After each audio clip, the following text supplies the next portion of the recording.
Hi, my name is Miriam Dodd, and I was just watching a video by Edward Snowden about Central Intelligence invasion to our lives in both government ideas and in the fact that every single time we sign up to a company on the internet, we give them our details, as in sometimes our address or otherwise our email and telephone number.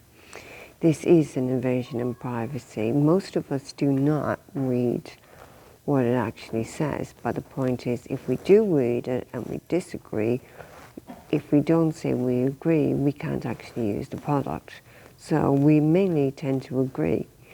In reality, this should be challenged because we should never, ever, ever sign up and say, yes, we're going to choose this product and we're going to agree to this, that, and the other.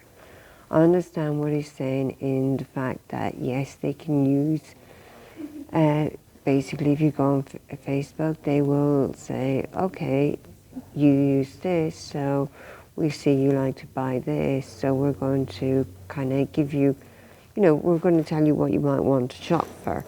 So, I mean, that is one way of doing it, and it does target you in certain things.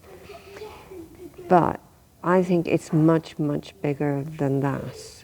What the point for me is that my birth was planned by the powers that be before I was even born.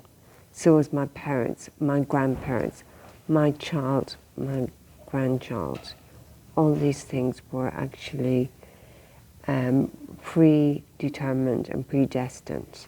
I am the lady of the prophecy, and because of this they have absolutely, totally and utterly been aware of where I am, what I'm doing, and have affected every aspect of my life.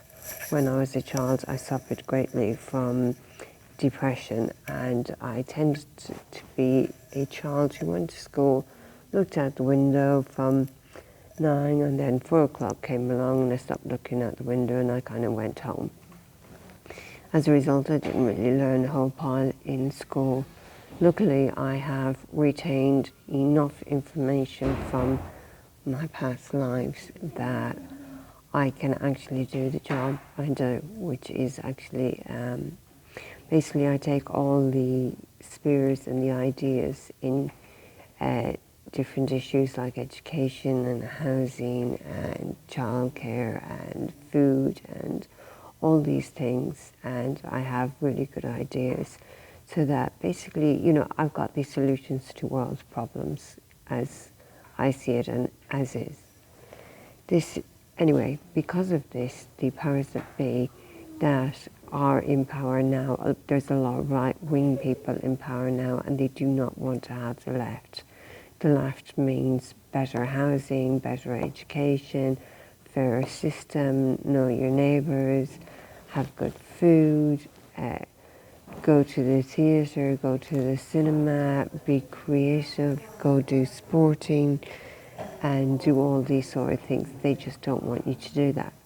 So what I actually think is what Edward Snowden is saying is very, very valid and very, very right. But I also think that what they're doing is they're creating this apparatus so that people like me and him and other people around the world who are absolutely pivotal to stopping World War III and actually changing the society from what we have now to a utopian society. Like Notre Dame has said, I am here to bring utopia. I'm actually here to bring peace and prosperity. Now, the right wing and the 16 and the royals and other people involved are not actually here for peace and prosperity, but I am, and there is a lot of really, really good people out there who are. Because they are predetermined people that were coming into this world, and they knew they were coming into this world for quite a long time, they wanted to stop them from actually doing all the really good stuff that they were going to do. And unfortunately with that, they've had tabs. So what they do is what Edward Snowden has said. That's exactly what they do. But when they do that, it's like having a needle in a haystack. It's like having, let's say, 24 needles in a haystack. You've got a haystack and, you know, let's say it's 4 foot high by about 10 foot wide. Now, these needles, you're not, you know, they're in the haystack, so you don't see them, you don't know where they are. You don't realize that they're predetermined. But if you actually take away the haystack and you just see the needles lined up, then you see the 24 needles very, very clearly, and you can see who they are and where they are. Now, the thing about the internet is, to a lot of a degree, it's there to drown out those 24 needles. Now, when I say 24 needles, I don't mean that there's just 24 people to save the earth. There's obviously been a lot of people to save the earth. I mean, I'm just one of many. But there has been a lot of really, really good people, like, you know, we would have heard of Rosie Parks, who was, you know, in part of the segregation and to get rid of that. And then, of course, the most famous person we heard out of that is Martin Luther King or Malcolm X. Now, while they were on the top and they were really well known, in the end, there was a lot of people behind them who really did so much work and were very, very dedicated. And without them, they couldn't really do it. But the point is, what I'm saying is, if you have this, the way they will have the system is set up on the internet and the surveillance is so that these 24 needles in the haystack, they want to drown them out. They don't want them to be heard, they don't want them to be seen, they don't want them to be known. And then when it comes to them, basically, they're going to do everything they can to get rid of them. Like they have used, you know, they don't just use surveillance to get rid of people. They also, you know, because what they did is they brought in a whole load of laws to say that you break the law when actually you're just a patriot, like Bradley Manning. Now, the Bradley Manning case was really, really important because what he did was, like the Ellsberg case, he blew the whistle. And that was really, really important because the people of America were being lied to, and they really desperately needed to know the information that he was passing to Julian Assange, who was very, very important because he came out as the lead contender who we actually heard of. That was actually taking this information, you know, this is really, really dangerous. But again, what he was doing was absolutely vital. And if you think about it, like after World War II, what you would have said was Julian Assange, instead of being seen as being on the wrong side, he would have been the lead investigator. He would have been the one that would have convicted the Nazi Party. And Mr. Manning would be the one who would have got the evidence to convict the Nazi Party. So that's the way, if you can understand it from that perspective. Anyway, the point is, getting back to the surveillance, is what they're doing is they're saying we're going to surveil everyone. Now, there's people like me. I've got so much conscription. Every time I try to do something, I'm censored. Every day I'm censored. I find it really, really hard to do things. I don't get videos up. Every time I want to get a video up, you know, I won't be able to get that.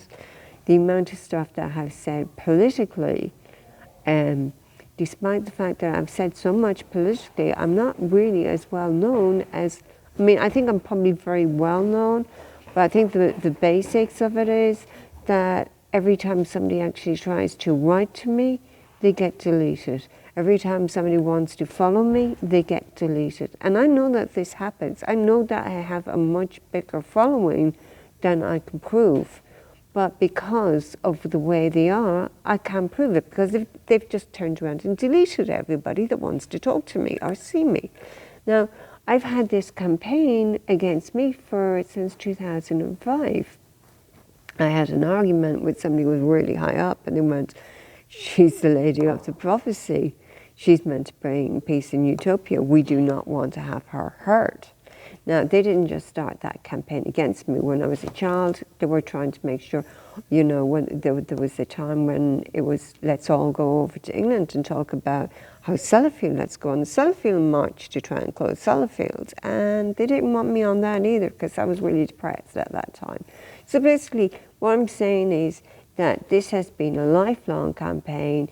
It started way before the internet, and it has been going on for a very, very long time, and they have been watching these people for a very, very long time. So what I'm saying about, it's very, very important what Edward Snowden is saying, but I also believe that what is happening with that is that they were saying, there's the haystack. We're going to hide all the really, really good people in the haystack so you don't know who they are. But because most people aren't as heavily having surveillance and people watching them as I do, or have as much censorship as I do, most people don't really notice it because they get on with their lives daily. But for people like Edward Snowden or me or other people that may or may not be in danger, they are definitely being censored, and they know where they are 24/7. And once they go on the internet, they know where they are because they do it. Now, I'm not saying that every company wants to heavily do surveillance with us. It's just that they say this is the way it's set up. So you're going to, once you click in, that's what happens. Now, as you understand, we're not just talking about the governments and the companies that are part of this, because I think Edward is right when he says, I think really what they did is the NSA was getting a hard time over it, quite rightly. And so I think to a lot of a degree, they did pass a lot of the surveillance on to people on the internet for sure, because they've definitely got everything on you on the internet, because as soon as you put up any of your details or you say anything, everything you say on the internet they can follow, and they will probably look at you and say, how many times have you said this word or that word or the other word, and they will follow you if they haven't seen you before. But yeah, for a lot of people, they know about you. They've known about you since before you were even born. But I really think that a lot of it is, we're going to say that we're doing mass surveillance, when what they're saying is, we're not doing mass surveillance. We know exactly who we're going to follow and who we're going to do the censorship with. But we're going to make it look like it's mass surveillance, because let's face it, while there is only 2% of the people who are reading a manifesto for when an election is. Now, the manifesto is meant to be the Bible of what they're going to do. Now, 2% of people reading that says there's only 2% of the people that they're actually interested in. And out of that 2% of the people that they're actually interested in, it's probably a lot less. So this is what's really important. But the point is, it is really important, and unless we have 90% of the people that are actually really into politics and really saying, I need to know what my MP is doing, because in this last election, there was over 340 MPs that are now in Parliament. That was a coup d'etat. They did not win the election. They're Tories, and they said that we're taking these seats, but they didn't win the election. So we've had a coup d'etat in this country on the 13th of December by Boris Johnson. And we had a coup d'etat in 2016 by Trump, and we had a coup d'etat in Russia by Putin. And we probably had a coup d'etat in Israel by the right wing. So every time a right wing person gets in, you know it's probably a coup d'etat, because what people want is people who are going to be there for them, and that means the left wing. All right, I'm going to wrap it up right now, but you really need to get political, and if you do follow me, then that really does help me a lot. But the more you follow people that you really admire and that you think are doing really well, the better it is, because basically if Edward Snowden had 1 million people following him, he can just turn around and say, that law is illegal, we cannot have it. Because basically, they're bringing, like Hitler did. Hitler said that it was legal to kill Jews. Now, we know it's not legal to kill Jews. But in the same way as Hitler said that it was legal to have concentration camps, they're saying that it's illegal to have concentration camps over here. They might call it by a different name. Now they want to call them education camps, which they're not. Before that, Trump was calling them resettlement camps. But every which way that you go, they're talking about concentration camps, and they need to be closed, and we need to be very, very careful. But the laws that have been brought in, the Patriot Act, people need to get on the street and say that piece of legislation is illegal. The John Warner Act, that's illegal. The National Security Agency, that is illegal. And we need to get political, and we need to say that we should not have to sign up to these things and say we cannot use Facebook unless we sign up, because that is illegal. In all honesty, that really is. But you know what? If you actually want to say, I'm going to look at this on Facebook, or I'm going to look to that on Facebook, then you should have a button that says, do you want this person to know what you're buying, so that you can have people target what they want to sell to you? Because if you want to do that, then maybe if you're really busy, it means that you can maybe do something faster. But if you don't want to do it, you should also be able to opt out. It should be up to you. Rather than having, I really believe though that what they did was the government was getting a hard time and they just passed it on to corporations instead. But either way, it's, there's corporations is one thing, government is another thing, but we're talking about the people who've really got the power, and that's the 16, that's the bankers, that's the industrialists, that's the right wing, that's the royals, and anybody else in the consortium that is involved. All right, so ta-ta for now.